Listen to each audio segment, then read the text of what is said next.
PM Modi के Ukraine दौरे पर पूरी दुनिया की निगाहें बनी हुई है। पीएम मोदी ने बीते दिन यूक्रेन के राष्ट्रपति वोलोदिमीर ज़ेलेंस्की से मुलाकात कर रूस यूक्रेन युद्ध को ख़त्म करने का संदेश दिया था।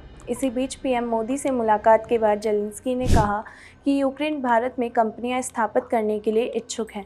राष्ट्रपति ज़ेलेंस्की ने कहा कि यूक्रेन भारत में निर्मित उत्पादों को खरीदकर और भारतीय कंपनियों को कीव में खोलने की अनुमति देकर भारत के साथ सीधे जुड़ने के लिए तैयार है। ज़ेलेंस्की ने कीव में प्रधानमंत्री नरेंद्र मोदी के साथ बैठक के बाद एक प्रेस कॉन्फ्रेंस की, जिसमें मेड इन इंडिया उत्पाद खरीदने पर भी सहमति जताई।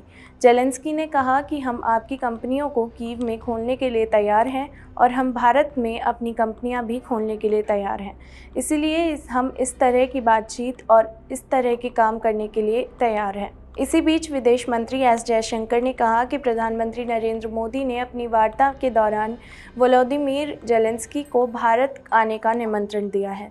प्रेस कॉन्फ्रेंस में प्रधानमंत्री नरेंद्र मोदी के निमंत्रण के बारे में पूछे जाने पर ज़ेलेंस्की ने कहा कि मेरी भारत यात्रा की योजना है, क्योंकि जब आप साझेदारी शुरू करते हैं तो आप कुछ संवाद शुरू करते हैं। तो मुझे ऐसा लगता है कि आपको समय बर्बाद किए बिना मिलते रहना चाहिए।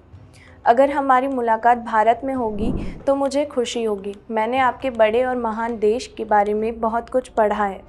यह बहुत दिलचस्प है। हालांकि यूक्रेनी राष्ट्रपति ने कहा कि अभी मेरे पास भारत जैसे देश को देखने का समय नहीं होगा। यह अफसोस की बात है, क्योंकि युद्ध के दौरान मेरे पास देखने और समझने का समय नहीं है। बता दें कि प्रधानमंत्री नरेंद्र मोदी शुक्रवार सुबह यूक्रेन की राजधानी कीव में पहुंचे थे।